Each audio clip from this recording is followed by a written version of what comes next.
안녕하세요. 반갑습니다. 오늘은 무인성, 인성절대에 대해서 공부를 해보겠습니다. 무인성, 제가 무인성입니다. 인성이 없습니다. 연어릴 씨의 인성이 없습니다. 그리고 인성이 저 같은 경우에는 사하고 병에 놓여 있습니다. 인묘, 정축에서 보면 인과 묘가, 인성입니다. 정인편인이죠. 요거가 이제 사하고 병에 놓여 있어요. 그러면서 무인성입니다. 근데 이 무인성과 인성 절대가 어떠한 현상이 나타나냐면 학업 성취가 매우 어렵습니다. 안 된다는 아닙니다. 되게 어려워요. 이 안 되는 그것은 제가 이번에 방통대 그 법학과에 이제 편입을 해가지고 3학년, 4학년을 다녔거든요. 그런데 이번에 이제 마지막 졸업을 하게 되었는데, 졸업을 앞두고 이제 마지막 기말고사를, 이제 기말 시험을 쳐야 되는데, 12월 초부터, 1, 2일부터, 그러니까 코로나 다음에 다시 재감염이 되었는지 몸이 굉장히 안 좋았어요. 그래가지고 제가 그때부터 12월 한 2일, 3일 정도? 그때부터 감기약을 다시 받아 먹었는데, 막 토할 것 같고 어지럽고 중이염에다가 게다가 막 춥고 온도 조절이 좀 안 되고 콧구멍, 목구멍 막 전부 다 귀 구멍 전부 다 아프고 헐어 있고 막 이런 상태였기 때문에 약을 안 먹을 수가 없는 상황이었어요. 그래가지고 제가 이제 17일 날 토요일 날 이제 6시부터 시험인데 밤 6시에서 7시 15분까지가 시험 5차시를 이제 예약을 해놨었죠. 11월에. 그리고 12월 2일부터 아프기 시작했는데 2, 3일부터 아프기 시작해갖고 그 전부터 아파가지고 그때 이제 병원을 간 거죠. 그래가지고 3일분, 5일분 해가지고 계속 약을 먹고 있는 상황이었고, 그러니까 마음이 시험은 봐야 되는데 공부가 전혀 안 된 상태였던 거죠. 그래갖고 공부하려고 앉으니까 시험 보기 한 3일 전에 공부하려고 딱 앉으니까 막 토할 것 같은 거예요. 너무 힘든 거예요. 그래서 제가 제일 좋아했던 과목, 이 세 과목 인권법하고 형사정책 막 이렇게 세 과목이 있었어요. 친족 상속법까지 해가지고 세 과목이 있었단 말이에요. 마지막 거. 그런데 저는 전체적인 통합적인 과목을 좋아해요. 좋아하는 게 아니라 좋아하기도 하지만 점수가 좀 잘 나오더라고요. 법사상사, 뭐 헌법 논증 이론, 뭐 법철학, 막 이런 것들 있잖아요. 형사정책, 막 이런 거. 전체 통합적인 거요. 사회 문제, 뭐 이런 거 있잖아요. 한국 사회 문제, 법과 사회, 막 이런 것들 있잖아요. 통합적인 거. 법이 어떻게 만들어졌으며 법의 역사는 무엇이고, 법이 어떤 방향으로 가고 있고, 법이 왜 만들어졌고, 막 이런 그런 전체적인 시각에서 보는 그 과목들만 점수가 잘 나와요. 그래가지고, 이제 좋아한다고 봐야죠. 약간 쉽다. 다른 과목은 디테일하게 들어가는 과목들은 너무 어려워. 용어 자체가 너무 어렵고, 뭐, 어떤 철학자가 뭐, 이렇게 이걸 주장했고, 막 이런 것들 하나씩 외워야 되는 그런 것들은 되게 어렵게 느껴진단 말이죠. 근데, 공부가 안 됐어요. 안 됐는데 막 하기도 싫어 죽겠는 거예요. 그래갖고 내가 무인성이고 인성이 사병에 놓여 있어가지고 졸업할 때쯤 되면 어떤 증상이 나타나는지 제가 이미 알고 있었거든요. 이 졸업장을 받을 수 있냐 없냐 이걸 가지고 막 하늘에서 막 이렇게 막 간을 본단 말이에요. 너 정말 가져볼 거야? 너 근데 이거 쓰기는 되게 어려운데 너 가져볼 거야? 이러면서 막 정말로 가져볼 거야? 막 이런 시험을 하는 것 같은, 정말 나는 정말 이 졸업장을 쓸 수 있나 없나 졸업을 할 수 있나 없나 막 그런 상황에 놓인단 말이죠. 그래서 제가 어떻게 생각을 했냐면, 아, 이번에 이제 졸업을 앞뒀기 때문에 이제 마지막이잖아요. 마지막이니까 총 공격이 시작되겠구나라는 사실을 제가 이제 눈치를 깠어요. 아, 말이 깠어요. 죄송합니다. 눈치를 챘어요. 자, 그래가지고, 어떠한 방해 공작도, 다 들어오겠구나 싶은 거예요. 그래가지고, 공부는 안 됐지, 아프지, 막 이러니까, 그냥 포기를 할까, 그냥 포기를 할까? 이렇게 생각도 했단 말이에요. 그래서 제 생각에, 자, 가만히, 이제, 이성적으로 생각을 해보면, 자, 이미 출석 수업과 과제물을 제출했기 때문에 이미 30점을 따놨고, 자, 거기서 깎아봤자 2점, 4점, 아니면 뭐, 최고 많이 깎아봐야 한 6점, 막 이렇게 깎죠. 그러면 30점은 그렇게 하고 나오는 거고, 또, 그리고 그 강의가 15강, 한 과목당 15강이 있습니다. 그러면 그 강의를 다 수강을 하면 80% 이상 수강을 하면 20점을 또 줍니다. 그래가지고 벌써 50점을 따놨는데, 자, 25문항, 기말고사는 25문항입니다. 그럼 2점씩 해가지고 50점이에요. 그럼 내가 낙제를 안 받기 위해서는 60점을 넘어야 되는 거죠. 그러면 시험에서 5문항만 맞추면 60점은 넘는 거잖아요. 그러니까 낙제, F는 면하는 거잖아요. 그리고 졸업하는 데는 문제가 없단 말이죠. 제가 1학년 때, 3학년 때 내가 로스쿨을 가겠다 이렇게 마음먹었을 때는 그래도 평균 B뿔은 나왔습니다. 근데 4학년이 딱 되자 목표가 수정됐습니다. 로스쿨은 무슨 로스쿨이냐, 졸업이 목표다. 목표 수정이 딱 들어가니까 평균이 C뿔이 나옵니다. 사람이 목표를 높게 정하는 것이 정말 무엇보다도 중요하다는 점 다시 한번 느꼈고요. 그리고 이제 와, 이제 이 상황에서, 자, 그럼 50점이면 야, 찍어도 25문항 중에 5문제는 당연히 맞출 수가 있으니까, 반타작은 무조건 되니까 공부를 안 해도 상식이 좀 있잖아요, 제가. 그래가지고 그냥 풀어도 연습 문제 5문항, 한 강의당 연습 문제 5문제가 나오는데, 그 중에 공부를 안 하고 풀어도 2-3문제는 반드시 맞춘단 말이죠. 그렇다면 시험만 봐도 이건 무조건 통과인 거죠. 시험만 봐도 10문항만 맞춰도 벌써 C가 넘어가기 때문에 D를 넘어가면 되잖아요. 60점. 그렇기 때문에 무조건 졸업하는 데는 지장이 없다. 이렇게 생각을 한 거예요. 그래서 나를 이렇게 공부를 못하게 방해를 해도 내가 무조건 참석해가지고 그냥 읽어보고 찍겠다. 이런 마음으로 이제 그날 딱 맞이를 해서 12월 17일을 딱 맞이를 했는데, 와, 그날 눈을 갖다가 엄청나게 오게 해가지고, 와, 전주가 꽁꽁 얼었어요. 그래가지고 제가 그날 저 눈을 보면서 길가에 눈이 소복하니 쌓인 그 눈을 보면서, 와, 따 못 가게 하려고 별짓을 다 하는구나, 하늘에서. 야, 따 어이가 없다. 예, 그래갖고, 한 2-3시간은 빨리 가야겠구나. 시험도 못 치게 만들겠구나 싶어가지고 제가 2시간 먼저 출발을 했어요. 4시에 출발을 했단 말이죠. 그랬더니 6시가 다 돼가는데 전북대 앞에서 14km밖에 안 되는데, 우리 집에서 방송통신대학교 시험 보는 그곳까지, 전주센터 거기까지 14km면 가는데 30분 안짝으로 갑니다. 30분이면 가요.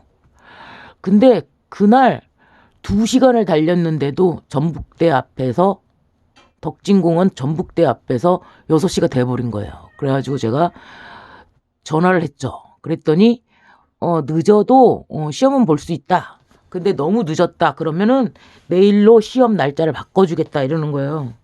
근데 내일로 바꿔봤자 똑같은 현상이 반복될 거라는 생각을 제가 했어요. 그래서 제가 늦어도 시험을 보겠다. 내가 30분까지 도착을 하면 시험을 보고 6시 30분을 넘어간다면 45분밖에 안 남은 거잖아요. 75분 중에 75문항을 풀어야 되는데, 그래서 제가 30분을 넘는다면 내일로 바꾸겠다 이렇게 하고 갔는데 도착하니까 33분인 거예요. 42분밖에 안 남은 거예요. 75문항을 풀어야 되는데, 그래서 제가 그냥 풀겠습니다 해가지고 2시간 동안 화장실도 못 가고 운전을 해갖고 도착하자마자 가서 풀었어요. 태블릿 PC하고 그거 태블릿 PC 받아가지고 바로 시험을 쳤어요. 그랬더니 제가 제일 좋아하는 과목부터 딱 풀고, 그 다음에 친족상속법 풀고 인권법이 제일 조금 까탈스러워서 제일 마지막에 풀었는데 14번 15번 푸니까 이제 시간이 몇 분 안 남은 거예요. 3, 4분밖에 안 남은 거예요. 그래갖고 그 마지막 인권법 16번까지는 내가 풀었는데 이제 1분 남았어. 그러면 9문제 어떻게 합니까? 찍었습니다. 자, 이거를 그냥 내면 점수가 하나도 안 나오죠. 그지만 무조건 뭐라도 찍어야죠. 그래야 그 운으로라도 맞출 수가 있는 거잖아요. 몇 개라도 가져가잖아요. 그래갖고 16번, 17번까지 딱 해놓고 그 다음부터는 막 아무거나 찍었는데, 제가 확인을 해보니까 점수가 벌써 확인하라고 벌써 나왔어요. 그래가지고 확인을 해보니까 그래도 다 반타작 이상은 했어. 참나. 그래가지고 반타작씩은 다 했기 때문에 이제 10불 뭐 이런 식으로 해갖고 이제 점수가 다 나왔더라고요. 다행히. 그래가지고 졸업하는 데는 문제가 없었는데, 이 방해 공작, 아프지, 공부는 안 됐지, 그날 눈이 몽창 내렸지, 시험 시간조차도 42분 빼니 안 남았지, 한 장 얻었더라고요. 근데 이미 알고 있었기 때문에 별로 그냥 정말 안 되면 뭐 한 번 더 해보지 뭐. 그렇게도 생각을 했었으니까, 아니 이왕 시작한 거 졸업은 해야지 이런 생각으로 이제 했어요. 그래가지고 진짜 나같이 공부 안 하고 시험 본 사람이 어디 있을까요? 공부 좀 많이 했걸. 요령이 생겨가지고 막 안 하려고 하기 싫어가지고 막 정말 마지막에 정말 방해 공작이 너무 심했다는 점. 그랬습니다. 자, 무인성의 두 번째는 투잡입니다. 투잡. 일하면서 공부를 해요. 일을 하긴 하는데 늘 내가 졸업장에 대한 그 갈망이 있어요. 그래가지고 만약에 간호조무사다. 간호조무사로 일을 하고 있다. 그지만 내가 간호사에 대한 열망, 간호사 그 면허증에 대한 그 갈망이 있기 때문에 공부를 늘 합니다. 그래가지고 야간이든 무엇이든 그렇게 해가지고 잠깐 2, 3년 쉬든, 공부하는 동안에만 잠깐 쉬든 어떻게 해가지고 일을 하면서 돈을 모아놓은 다음에 자기가 쉬는 때 혹은 야간이나 뭐 이런 때 아니면 방통대 이런 식으로 해가지고 공부를 합니다. 그래가지고 반드시 부진하지만 반드시 그거를 계속 병행한다는 사실이죠. 근데 이때 애 보고 일하고 공부하고를 본인이 다 해야 됩니다. 봐주는 사람이 없어요. 그러니까 무인성, 인성절대라는 것은 나에게 스승님, 모친, 나를 키워주는 누군가가 없다는 얘기예요. 그러니까 공짜로 받을 수 있는 게 없다라는 얘기거든요. 그러니까 내가 애기 없고 일하면서 공부하고 이거를 본인 스스로 다 해야 된다는 점이에요. 이런 경우에는 돈이 아까워가지고 자기가 돈이 아깝던 어떤 상황이건 애를 다른 사람한테 맡겨놓고 자기가 일할 수가 있잖아요, 사실은. 근데 이 사람은 돈에 대한 그 집착, 집념 때문에 그 애를 맡겨놓으면 내가 일해봤자가 이제 그 애 봐주는 값으로 또 내야 되잖아요. 그러니까 학원이나 유치원이나 막 보육원이나 막 이런 데를 보내게 되면 내가 여기서 일을 한다고 해도 거기 값을 치러야 되기 때문에 돈이 너무 아깝잖아요. 그러니까 이 사람이 애를 보아가면서 일도 하고 공부하고 요거를 할 수밖에 없어요. 왜냐면 조건이 안 맞아. 나의 조건과 그 유치원의 조건. 그러니까 8시부터 문을 연다. 아니면 이 사람은 7시에 출근을 해야 되는데 8시부터 문을 연다. 9시부터 문을 연다. 막 이런 그러한 것들 때문에라도 이게 맡기는 게 되게 어렵습니다. 돈 욕심이 아니라도 그렇습니다.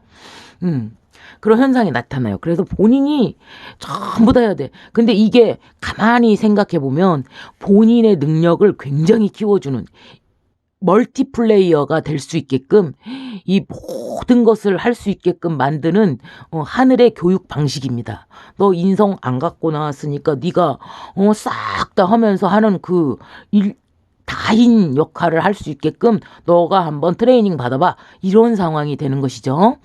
자, 인성을 추구합니다. 공부하려고 다 생각해요. 왜? 없으니까 추구를 합니다. 그래서 공부를 계속 하고 싶어 하고 합니다. 무인성이라는 것은, 자, 인성이라는 것은 모친, 스승님, 학벌, 뭐 졸업장, 문서 이런 거잖아요. 그러면 나한테는 무인성이고 인성이 절대고 막 이러니까 없냐? 아예 못 갔냐? 아닙니다.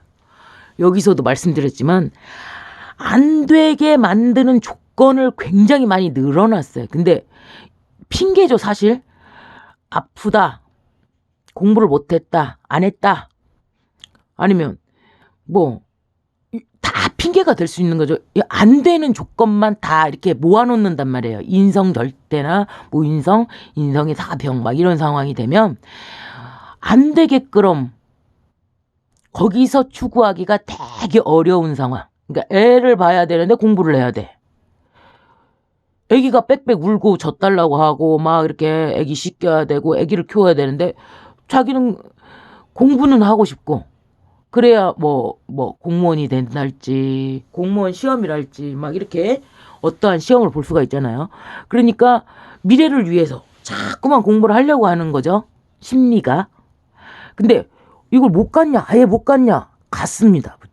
가져요. 이게 받는 게 아니라는 점이에요.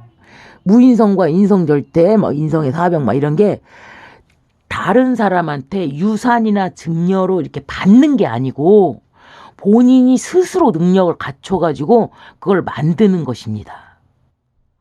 이거는 공짜는 없어. 근데 본인 스스로 갖춰서 만든 것은 이득 나게 해줄게. 이거예요. 하늘의 약속이 그것입니다. 그러니까 나는 무인성이니까 인성이 절대에 놓여 있으니까 그러니까 나는 운이 없으니까 나는 집문서 가질 생각도 안 했어. 아니면 학교 졸업할 생각도 안 했어. 이것이 아닙니다. 그것이 아니고 너가 만들어봐. 너가 만든 거라면 그러면 내가 이득 나게 해줄게. 너가 그것을 갖더라도 또는 그것을 팔더라도 너에게 이득을 나게끔 해주겠다. 이겁니다. 그런 의미입니다. 그러니까 노력을 안 하실 필요 없습니다. 무인성이니까 너는 네 이름으로 집문서를 가질 생각을 하지 마라. 이렇게 풉니다. 거의 대부분. 너가 인성 절대에 있으니까 너는 집문서나 뭐 졸업장이나 이런 거 받을 생각을 하지 마. 이렇게 대부분은 말을 합니다. 말을 해줍니다. 근데 아니죠. 안 되는 조건이 굉장히 많을 뿐이고 그 사람이 그거를 취득하기가 굉장히 지난하고 어렵고 끊어지고 막 그런 상황이라는 거지 못 가진다는 건 아니에요. 정말 본인 스스로 능력을 갖춰가지고 딱 본인이 만들어버리면 그 다음부터는 모든 능력을 다 갖춘 상황이 되는 것이기 때문에 반드시 이득이 납니다. 그리고 싸게 잘 삽니다. 그래가지고 평균값보다 밑에 팔아도 싸게 잘 샀기 때문에 이득이 반드시 나게끔 되어 있는 구조입니다. 그러니까 저도 무인성입니다. 인성에 사병에 놓여 있습니다. 그래도 집문서 갖고 있습니다. 집문서 가집니다. 나 집 팔아갖고 이득 많이 내봤습니다. 아니 많이가 아니고 찌끔 내봤습니다. 1800, 1200, 1200 막 이런 식으로 해가지고 한 3번 정도 거래를 해봤습니다. 그래가지고 한 그래도 5천 정도는 내봤습니다. 돈이 많이 있으신 분들한테는 요즘 세상이 하도 엇걱거려가지고 별거 아닌 것 같지만 그래도 시골 집에서 5, 6천 되는 집에서 3천에 사서 4,800에 팔고 5천에 사서 6,400에 팔고 막 이런 것들 있잖아요. 5천, 6천 이런 단위는 굉장히 큰 돈입니다. 그것도 공짜 돈이 그냥 오진 않습니다. 막 엇걱거리는데 이 일반적인 사람이 부모한테 하나도 안 받고 단 한 푼도 받지 않고 만약에 1억이라는 돈을 모을 수 있다면 그것은 10년, 20년을 모아야 겨우 마련하는 돈입니다. 그런데 만약에 빚을 졌다고 쳐보세요. 10년, 20년 걸려야 겨우 모을 수 있는 돈이 1억인데 만약에 빚을 졌다. 이자까지 갚아야 되기 때문에 20년 동안 갚아도 못 갚는 상황이 돼버립니다. 그 정도로 돈이라는 것은 굉장히 무서운 것인데 사람들이 요새 하도 막 그냥 부자들이 많고 막 이런 것처럼 보이니까 그 사람들만 나오니까 굉장히 막 돈에 대해서 우습게 알지만 사실 잘 생각해 보세요. 워크넷에 들어가 보십시오. 평균 200 정도의 월급이 거의 대부분입니다. 90%가요. 그거보다 더 많이 주는 직업은 몇 개 안 됩니다. 그런데 전라북도 얘기입니다. 그런데 이상하다. 평균으로 따지면 보통 몇 억씩 갖고 있대. 2, 3억이 평균이래. 뭐 빚이 뭐 얼마가 뭐 9,800이 뭐 1인 가구에 아니 한 가구당 부채 비율이래. 막 이렇게 평균을 내는데요. 그거는 대단한 오류가 있습니다. 0.1%, 0.8%에 해당되는 그 사람들이 우리 재산, 전 세계 재산의 절반 이상을 갖고 있습니다. 그래서 그렇게 평균을 내는 거는 의미가 없습니다. 우리 주변에 보면 월급이나 그 급여나 연봉이나 뭐 이런 것들이 굉장히 그렇게 많지 않습니다. 그 5천에 대한 예전에 제가 이득을 내봤던 그 부동산 그런 경우가 있었고요. 자, 다음 모친 스승의 연이 짧다. 그러니까 그냥 공짜로 키워주는 거 있잖아요. 그러면 키워주지를 않기 때문에 막 이렇게 공짜가 없어요. 본인이 다 해야 돼요. 만약에 제대로 된 모친을 만났다. 그럼 모친이 빨리 돌아가시죠. 내가 덕을 좀 봤다. 그러면 인연이 짧습니다. 아예 처음부터 아예 고와 비슷하게 그렇게 살아가야 되는 그런 상황. 아니면 모친이 있어도 모친이 내한테 엄마의 역할보다는 다른 악영향을 주거나 내가 정상적으로 크지 못하게끔 만드는 거.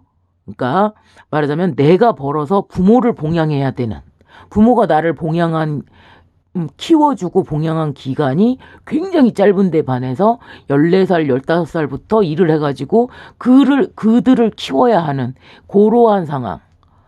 그러한 상황에 놓인다는 점이죠. 그래서 인덕이 없다고 하는데 공짜가 없다는 뜻이지 인덕이 있다 없다는 의미가 다시 한번 생각해 봐야 되는 것이 만약에 내가 공짜로 얻는 것이 많다. 그것이 인덕이 있다.